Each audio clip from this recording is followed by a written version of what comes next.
Amém, meus irmãos. Nesse momento eu vou chamar Eric.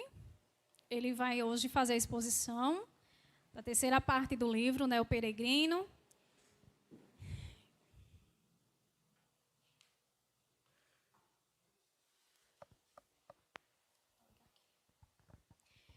Irmãos, vamos orar pelo nosso irmão, pedir a bênção de Deus sobre a vida dele e que nós possamos ser edificados hoje pela palavra que vai ser ministrada. Amém? Senhor, em nome de Jesus, nós queremos, nesse momento, Pai, apresentar a Ti a vida de Eric, que o Senhor esteja abençoando grandemente a vida do Teu servo, que o Senhor esteja usando poderosamente, Senhor, o Teu Filho para falar conosco. Que a Tua palavra, Senhor, que vai ser ministrada nesse momento, venha edificar as nossas vidas e falar aos nossos corações. Em nome de Jesus. Amém.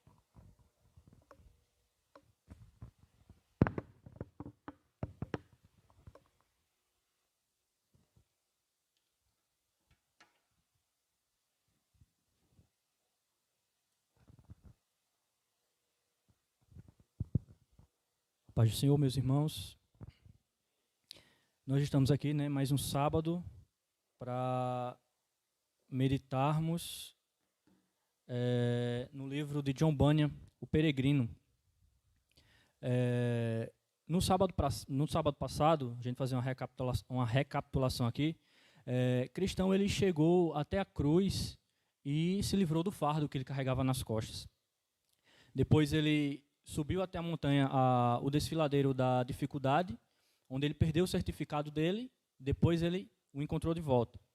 E Cristão ele prossegue a caminhada dele e ele encontra os leões e chega até o Palácio Belo, onde ele recebe alguns conselhos, uma armadura e uma espada. E aí Cristão ele prossegue mais um pouco a sua caminhada e ele chega no Vale da Humilhação.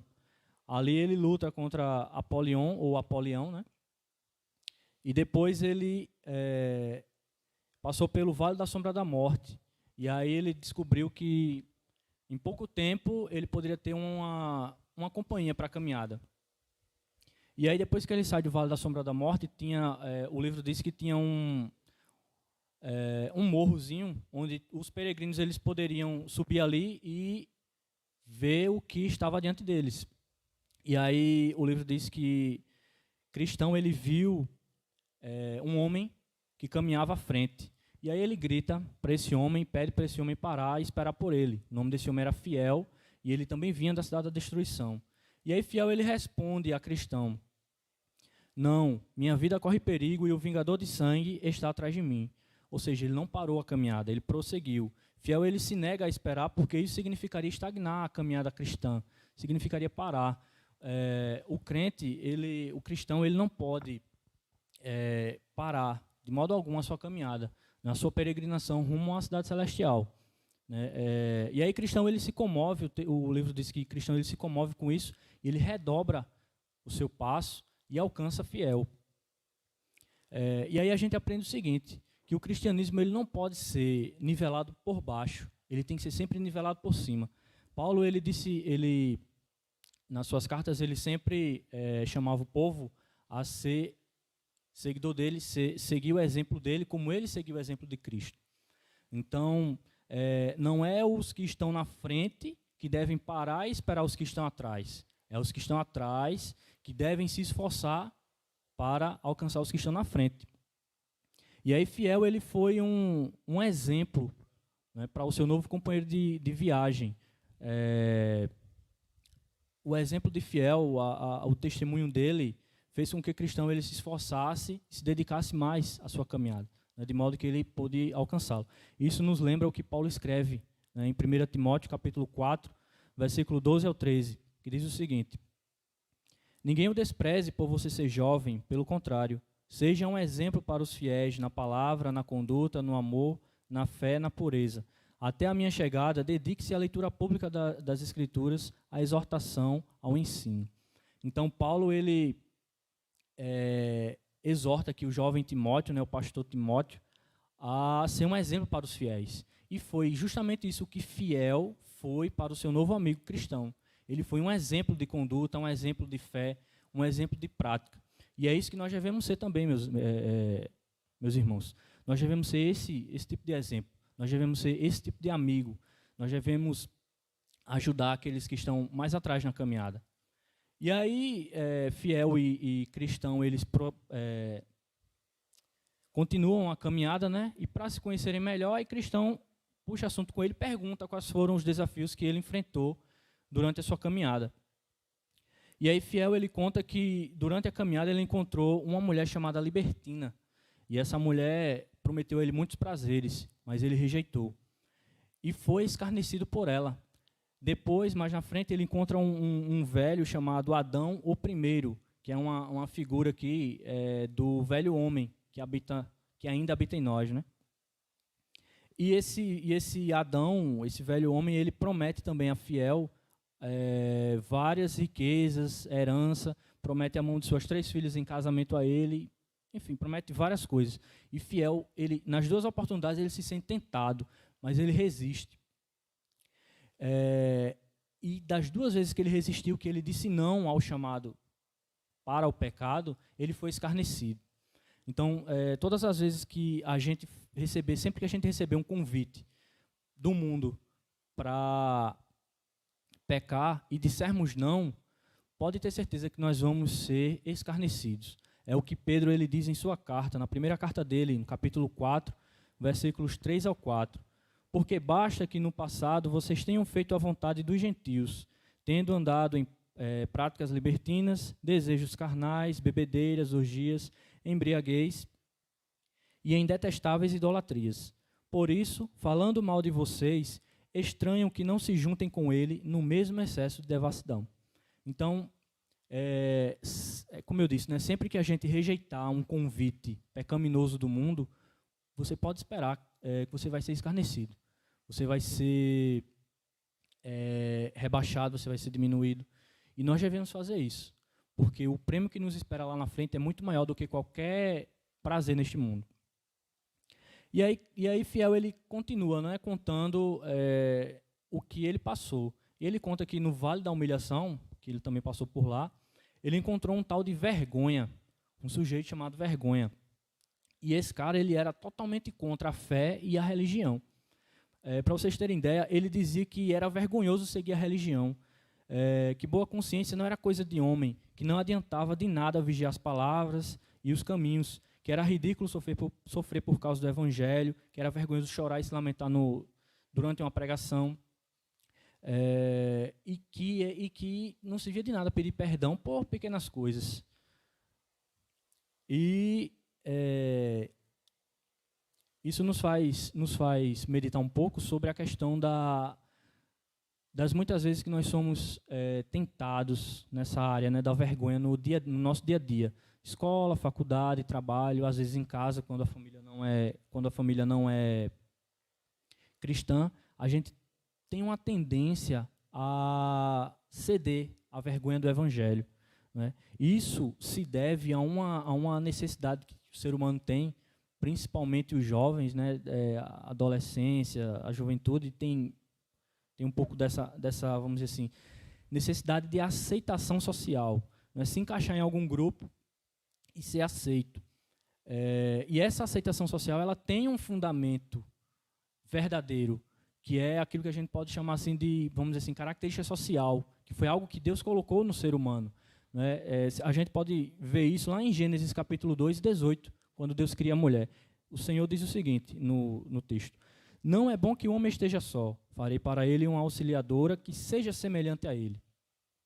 E aí a gente pode entender desse texto que o propósito de Deus para a socialização do ser humano não é a mera aceitação social. Ele não colocou isso em nós para que a gente possa buscar a aceitação dos homens. Ele colocou essa necessidade em nós, ele viu que não era bom que o homem estivesse só, para que a gente pudesse trabalhar juntos, né, no cumprimento da vontade de Deus. Se a gente for ver o texto aqui, o texto diz que Deus criou a mulher para Adão, para que ela o auxiliasse na obra que Deus já terminou para Adão fazer, e vice-versa. Né? Tanto a mulher tem o papel de ajudar o homem, ser auxiliadora do homem, quanto o homem auxiliar a mulher em suas tarefas também. Nós não temos não temos que buscar essa aceitação das pessoas, porque nós já fomos aceitos por Deus como filhos amados. Nós não temos a necessidade de buscar mais aceitação de ninguém. Nós já somos filhos amados de Deus. Ele nos aceitou na sua família. É o que diz as Escrituras, né? E aí, cristão e fiel, eles prosseguem na sua caminhada e eles encontram um homem chamado Tagarela. Né? Esse Tagarela, ele se dizia gostar muito de conversar sobre as coisas de Deus. Né? Ele falava muito sobre teologia, espiritualidade. Ele dizia o seguinte, ele defendia que, através dos debates, o homem pode conhecer a respeito do novo nascimento, a insuficiência das nossas obras, a necessidade e justiça de Cristo, arrependimento, fé, oração e etc. Então, assim, todas essas coisas elas são necessárias na caminhada cristã. Porém, a forma como ele dizia que o homem poderia conseguir isso era errada. Ele dizia que era somente através dos debates, só o puro diálogo. E aí, fiel, ele responde a esse argumento da seguinte forma: mas com a sua licença, o conhecimento celestial dessas coisas é dom de Deus. Homem nenhum as alcança por ação humanitária ou meramente por falar delas.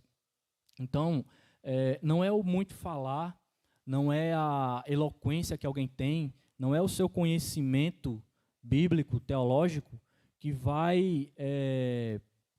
que transforma o coração da pessoa. Isso daí é um dom de Deus. É somente pela graça de Deus, mediante a fé. Né? Paulo ele vai dizer em 1 Coríntios, capítulo 2, versículo 4 e 5 o seguinte: a minha palavra e a minha pregação não consistiram em linguagem persuasiva de sabedoria humana, mas em demonstração do Espírito e de poder. Paulo ele pregava a palavra não argumentando, usando argumentos, Paulo era de fato eloquente e ele tinha muito conhecimento, mas a pregação dele não se baseava nisso, a pregação dele se baseava nos frutos, no poder de Deus. E aí Tagarela é aquele tipo de crente que sente prazer de falar sobre espiritualidade, teologia.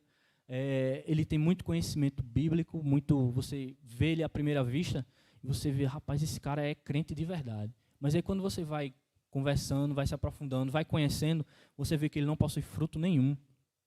E aí, John Bunyan no livro ele vai dizer o seguinte: como o corpo sem alma não passa de carcaça morta, também o falar vazio não passa de carcaça sem vida. Até porque no dia do juízo, nós não vamos ser julgados pelo nosso conhecimento bíblico, pelo nosso muito falar. Nós vamos ser julgados pelas nossas obras, por aquilo que a gente fez em prol do reino de Deus. E aí o conselho que fica para a gente nós não devemos olhar somente para a eloquência de alguém. Quando a gente conhecer alguém assim, a gente não deve olhar somente para a sua eloquência, para o seu muito falar, o seu conhecimento. A gente tem que olhar os frutos. E isso se aplica a todas as áreas da vida.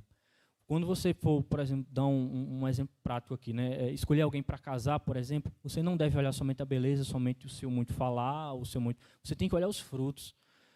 Você tem que olhar os frutos em tudo na sua vida. João Batista ele fala, que a árvore que não dá fruto será arrancada e lançada no fogo. E aí Paulo ele fala o seguinte também, em 1 Coríntios 5 e 11. Mas agora escrevo a vocês que não se associem com alguém que, dizendo-se irmão, for devasso, avarento, idólatra, maldizente, bêbado ou ladrão, nem mesmo comam com alguém assim. Então, uma pessoa dessa, como Tagarela, que de crente só tem a eloquência, os palavrear, o crentez, vamos dizer assim, esse tipo de pessoas a gente deve se afastar. A gente não deve manter comunhão com eles. É o que Paulo nos exorta, aqui na sua carta.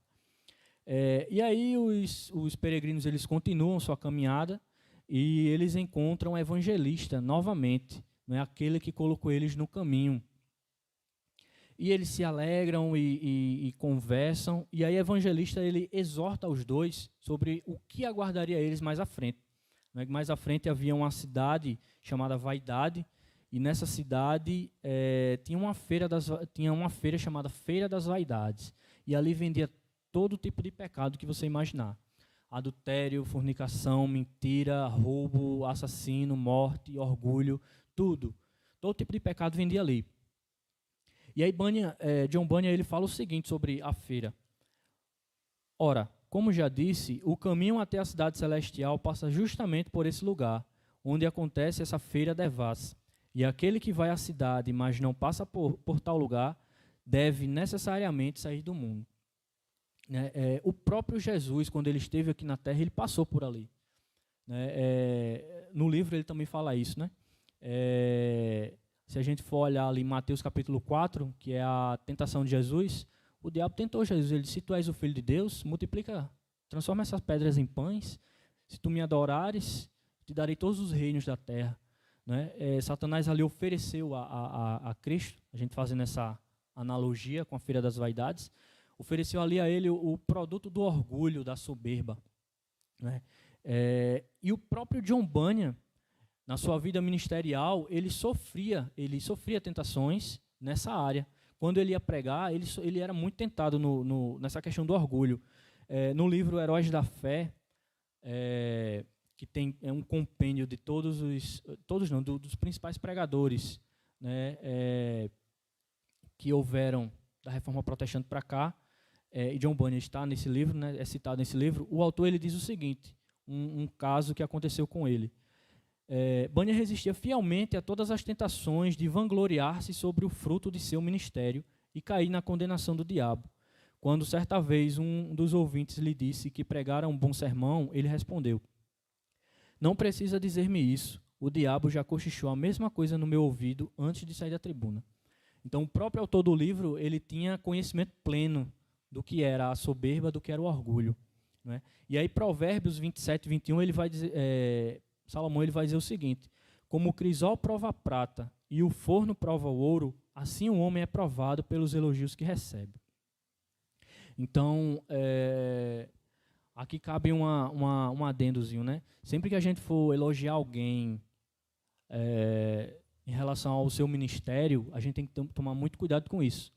Porque, principalmente, se essa pessoa for um neófito ou um novo convertido, não tiver muita experiência, porque a gente pode estar levando essa pessoa a incorrer na condenação do diabo, do orgulho.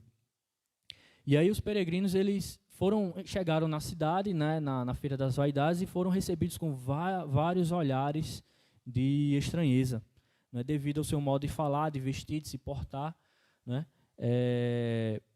diante daquela multidão iníqua. Eles foram chamados de loucos, de bárbaros e até de idiotas, por agirem daquela forma, por rejeitarem todos os produtos que vendia ali naquela feira. O verdadeiro cristão ele não precisa de usos e costumes, de doutrinas humanas para dizer a ele o que fazer, o que vestir, o que falar, como se portar. Olha o que Paulo fala em Colossenses capítulo 2, 20 ao 23. Se vocês morreram com Cristo para os rudimentos do mundo, por que se sujeitam a regras como se ainda vivessem no mundo? Não toque nisso, não coma disso, não pegue naquilo. Todas estas coisas se destroem com o uso. São preceitos e doutrinas dos homens. De fato, essas coisas têm aparência de sabedoria, ao promoverem um culto que as pessoas inventam, falsa humildade, tratamento austero do corpo, mas elas não têm valor algum na luta contra as inclinações da carne. Porém, contudo, é obrigação daquele que um dia foi salvo pela graça se portar de maneira digna do Evangelho de Cristo. Evitar as palavras torpes, evitar palavrões, evitar más conversações, se vestir de modo decente, modesto. E aí a gente tem alguns conselhos de Paulo em relação a isso.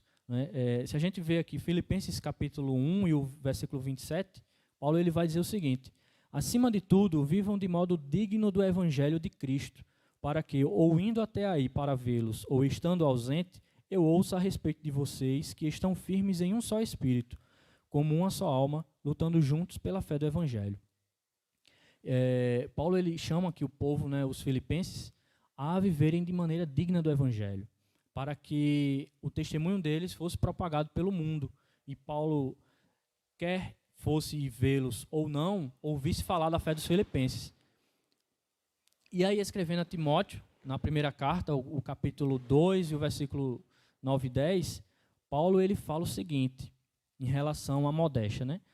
Da mesma forma que as mulheres em traje decente se enfeitem com modéstia e bom senso, não com tranças no cabelo, ouro, pérolas ou roupas caras, porém com boas obras, como convém a mulheres que professam ser piedosas.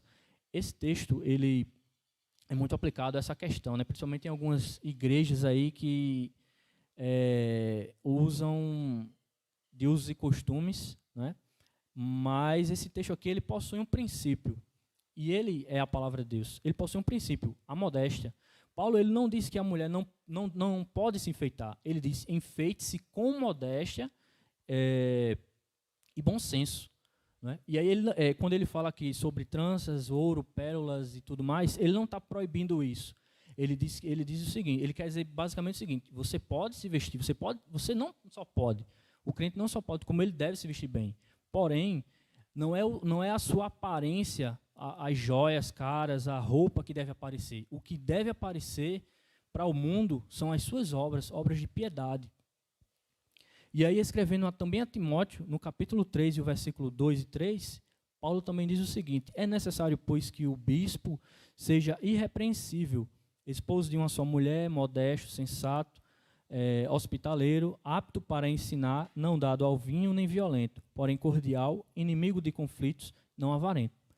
Do mesmo modo, esse texto aqui se aplica também a todos os cristãos, homens e mulheres, principalmente, né, devido ao seu contexto, aos homens que desejam o ministério, né, serem pastores.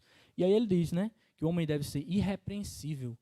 Todo crente ele deve ser irrepreensível, né? Ele deve ser esposo de uma só mulher, e a mulher também, mulher de um só homem. Sensato, hospitaleiro, e ele fala aqui também, modesto, evitando a embriaguez, né? E ele dá toda essa relação.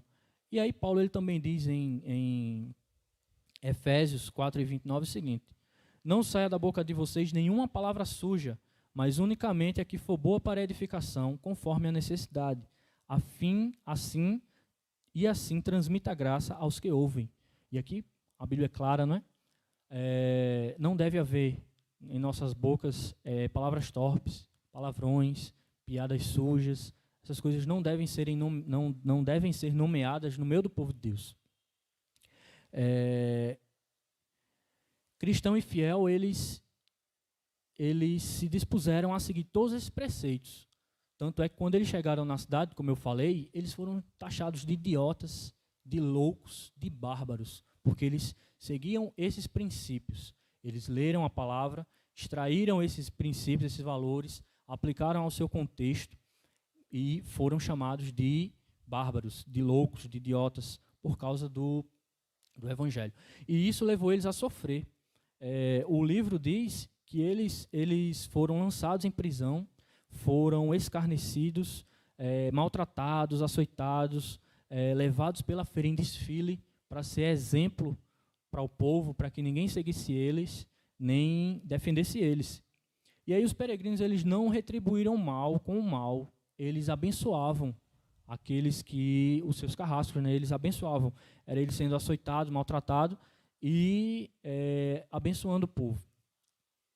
E essa conduta deles fez com que muitos dali daquela cidade decidissem seguir, decidissem aderir ao propósito do reino de Deus. Né? Eles se converteram devido à conduta deles.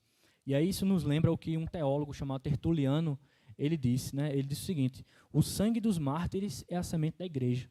O sofrimento de cristão e fiel, lá na cidade das vaidades, né, fez com que muitos seguissem o evangelho.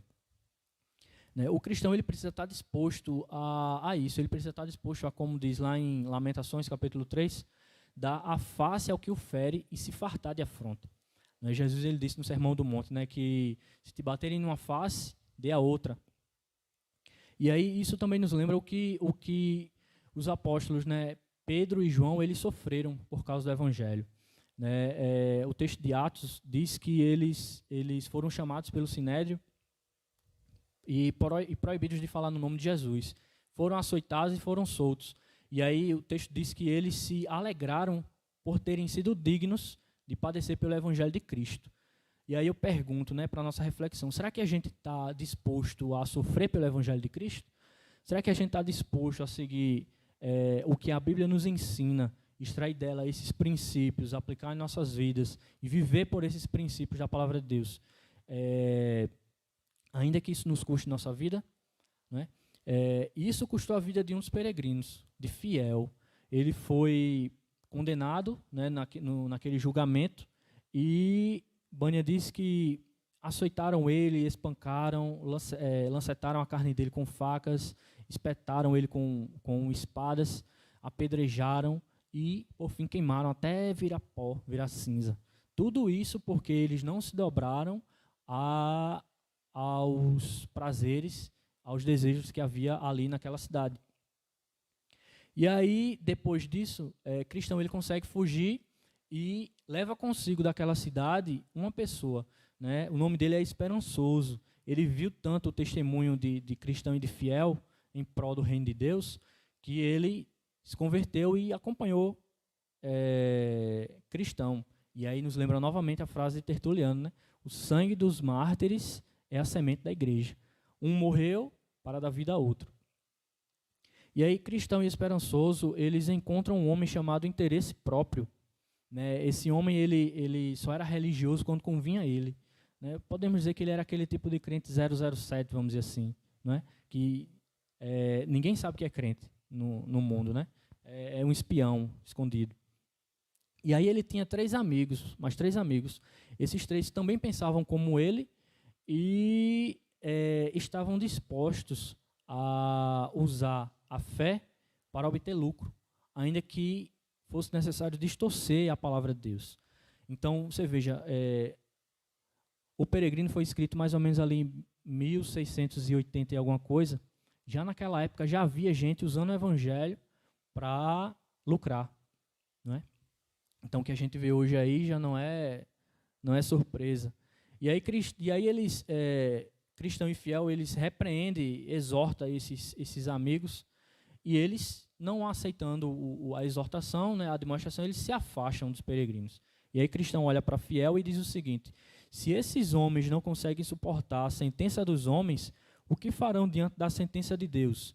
Se eles se calarem quando enfrentam vasos, se eles se calam quando enfrentam vasos de barro, o que farão quando forem repreendidos pelas labaredas de um fogo devorador? Não é? Os verdadeiros filhos de Deus, eles aceitam a demonstração, eles aceitam a cajadada, não é? Como ovelhas. A ovelha, quando ela está se desviando do caminho, o pastor dá uma cajadada nela e ela volta de novo. Ela não reclama, ela não fica para trás, ela não foge. Quem faz isso é o lobo, né? E aí esses 4 amigos, no caso, da Interesse Próprio, e os seus 3 amigos, eles se afastam. E aí os peregrinos, eles continuam a caminhada dele e eles chegam até uma colina chamada Lucro, onde havia uma mina de prata que pertencia a um tal de Demas. E esse Demas, ele convida os peregrinos a irem olhar a mina dele para lucrarem alguma coisa com ela. E aí, Esperançoso, ele rapidamente se dispõe a ir lá ver. Ele chama Cristão e ele diz: Cristão, vamos lá dar uma olhada, vamos ver se a gente consegue lucrar alguma coisa antes de continuar a nossa peregrinação. E aí o amigo, ele olha para Esperançoso e diz: não, a gente não vai parar não, a gente vai continuar. Se a gente parar aqui, a gente vai se desviar, a gente vai se deter, vai perder tempo com isso. Isso não é importante, vamos seguir a nossa caminhada. E aí eles progridem, né? E aqui cabe mais uma vez importante a gente salientar essa importância de a gente cultivar esse tipo de amigo, aqueles que nos ajudam a manter o foco quando a gente começa a se distrair com coisas do mundo, né? A gente tem que buscar sempre essa comunhão, né, com os irmãos. E aí os peregrinos, eles, um pouco mais à frente, um pouco mais distante da mina, eles encontram uma estátua de sal da mulher de Ló. E aí, Esperançoso, quando ele vê aquela estátua, ele cai em si sobre o pecado que ele cometeu, que houve no coração dele, que ele se dispôs a ir lá, né, lucrar naquela mina. E aí, Esperançoso, ele diz o seguinte: sinto muito ter sido tão insensato. Isso me faz imaginar porque não estou agora como a mulher de Ló. Pois qual a diferença entre o pecado dela e o meu? Ela apenas olhou para trás e eu desejei ir lá. Ah, bendita graça, que eu me que eu me envergonhe sempre de um dia tal ideia ter encontrado abrigo no meu coração. E aí ele reconheceu o seu pecado e louvou a Deus pelas misericórdias, né? E nós devemos fazer a mesma coisa.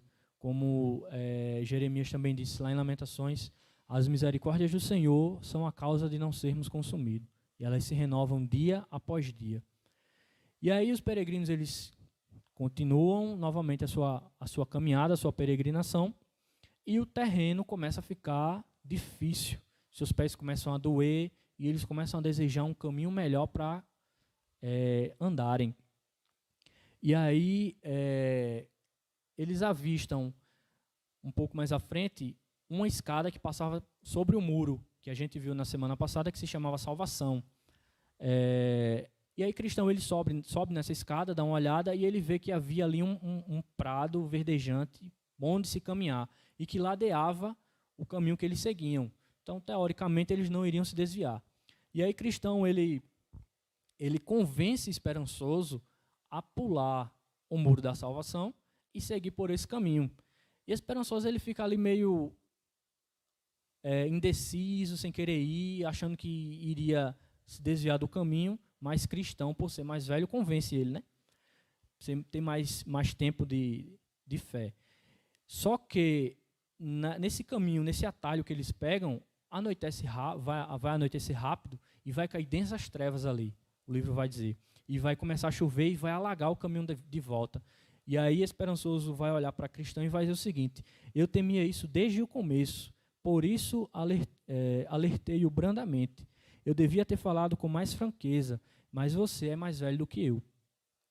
Isso nos remete também a um texto de Jó, no capítulo 32, quando um dos seus amigos, o mais novo deles, Eliú, ele toma a palavra e fala. O texto de Jó diz o seguinte: então Eliú, filho de Baraquel, o Buzita, tomou a palavra e disse: eu sou de menos idade, e vocês são idosos. Por isso tive receio e fiquei com medo de dar a minha opinião. Pensei assim: que falem os que têm mais idade, e que a multidão dos anos ensine a sabedoria. Na verdade, há um espírito no homem, e o sopro do Todo-Poderoso lhe dá entendimento. Então, Eliú aqui, ele passou todo o livro de Jó ali, observando seus amigos e Jó dialogarem, e ele só observando aquilo sem tomar a palavra, sem falar, porque ele julgava que a sabedoria estava apenas com os idosos, e que os idosos obrigatoriamente teriam sabedoria. O jovem, ele deve de fato, né, as pessoas mais novas, elas devem de fato buscar sabedoria com os mais velhos. De fato, eles têm mais experiência, eles têm sempre o que nos ensinar. Porém, tudo que o cristão ele ouve, todos os conselhos, independente de quem seja, independente da idade de quem fala, esses conselhos eles devem ser analisados, devem ser passados pelo crivo da palavra de Deus. E aí, se a gente for lá para Atos, né, a gente vê lá o exemplo dos cristãos de Bereia. Paulo, quando ele sai de Tessalônica, ele vai para Bereia e ali ele prega o evangelho. E o texto diz que os bereanos eles estavam olhando, sempre que Paulo ele pregava, eles estavam nas escrituras conferindo se aquilo era realmente verdadeiro. Quem é que estava pregando? Paulo, um dos maiores apóstolos que já teve, né? Escreveu tantas cartas, a maior parte do Novo Testamento escrita por ele, e mesmo assim, os cristãos de Bereia, o povo de Bereia, estava lá examinando, tintim por tintim. Então, nós devemos ter essa mesma conduta, nós devemos sempre observar, né, através da palavra de Deus, passar pelo crivo da palavra de Deus, tudo aquilo que a gente ouvir, todos os conselhos, toda a pregação, toda a palavra, para que a gente não incorra em ventos de doutrina. Se a gente vê lá o exemplo de Tagarela, por exemplo, ele falou verdades ali, só que um detalhezinho condenou ele todinho, que foi a questão do diálogo, né? Então, nós devemos ter essa prática sempre, conferir sempre a palavra de Deus, estudar, meditar nela, para a gente não ser levado por ventos de doutrina. Como Esperançoso acabou sendo levado, né, pelo amigo. Ele confiou no tempo de fé, de cristão, e acabou enveredando por um caminho que causou problemas. eles acabaram caindo ali nas terras do Castelo da Dúvida, né? O castelo que era pertencente a um gigante chamado Desespero. E aí esse gigante encontra eles, leva eles para o castelo, prende, bate neles com muita força, deixa eles lá passando fome e sede. E aí os peregrinos eles entram em uma depressão profunda, principalmente cristão. Quem? Cristão. Aquele que tinha mais tempo de fé foi o que mais sofreu ali. Bunyan ele vai dizer no livro que cristão ele desejou várias vezes a morte. O gigante do desespero chegava para eles, batia neles, chegava para eles e dizia: eu vou matar vocês, mas eu vou dar uma colher de chá, toma aqui veneno, corda para vocês se enforcarem, uma faca, se matem aí. Porque ele queria, né, que os peregrinos tirassem a própria vida. E aí cristão, por várias vezes, acho que foram 3 ou 4 vezes, ele desejou aceitar o que o gigante estava oferecendo, né, que era tirar a própria vida.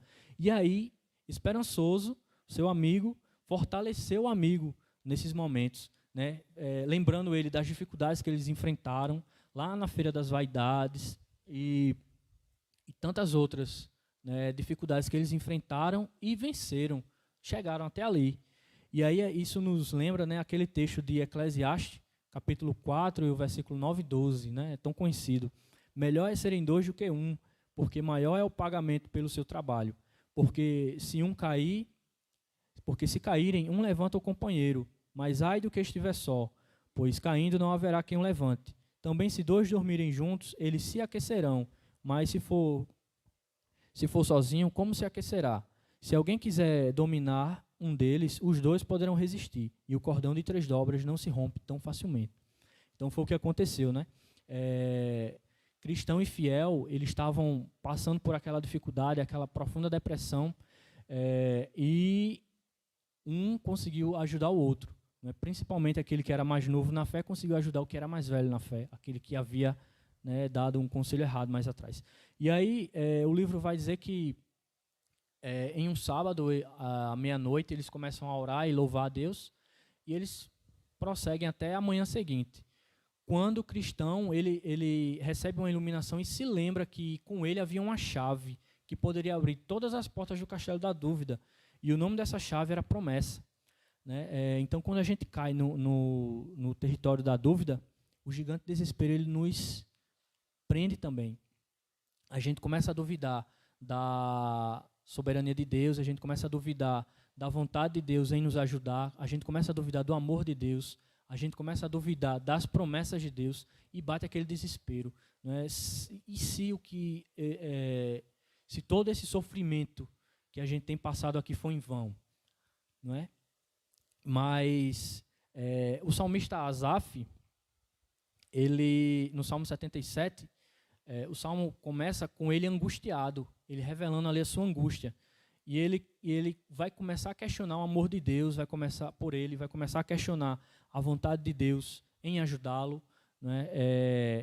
Mas aí, logo em seguida, ele se lembra dos feitos poderosos do Senhor no passado.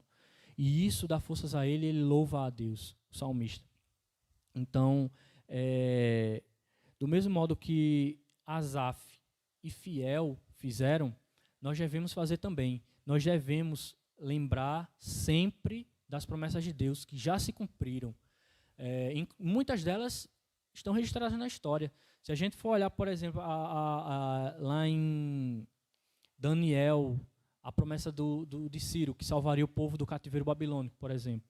Houve, de fato, o rei. Está registrado na história. A gente estuda isso na escola.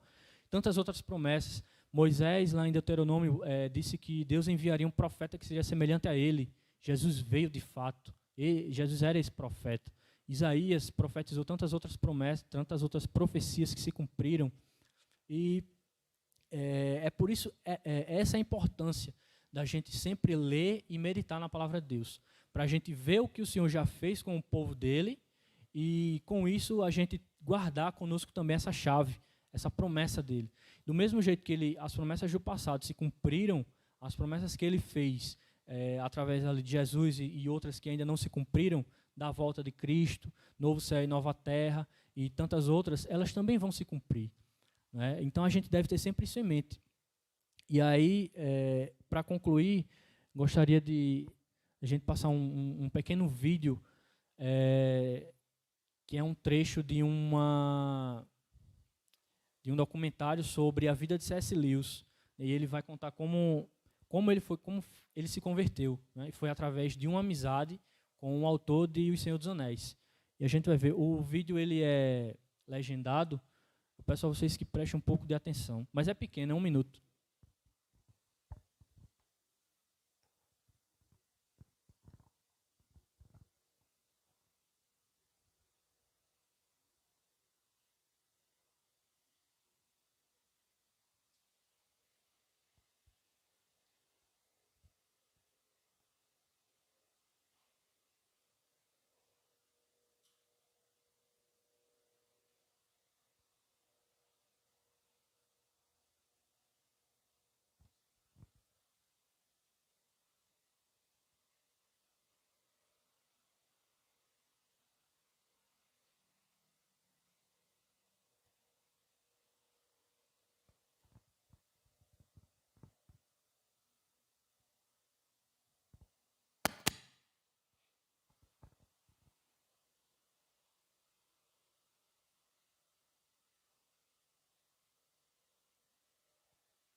One of my closest friends in Oxford was J.R.R. Tolkien. To my utter surprise, he was a card-carrying Christian. In truth, I'd not expected some of the brightest minds in Oxford to be believers. Worse still, I'd not expected them to challenge my own fondly held beliefs. A god comes down to Earth, he's killed, and is reborn. It's a universal myth. It happens everywhere. Exactly. And it moves you. Yes, but it's still a myth. What if it really happened? Just once, 2,000 years ago. Well, A true myth, working on you in the same way as the others, but with one difference. It really happened. What Tolkien showed me was this. The pagan stories are God speaking to us through the minds of poets.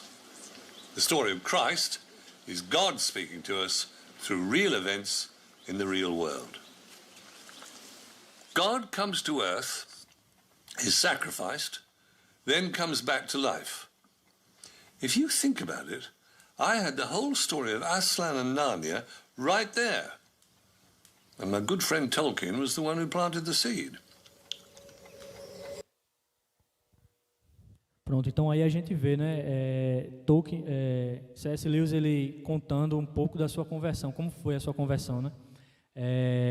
Na Universidade de Oxford, ele tinha um amigo cristão, que era Tolkien, né, o autor de O Senhor dos Anéis, e ele era cristão.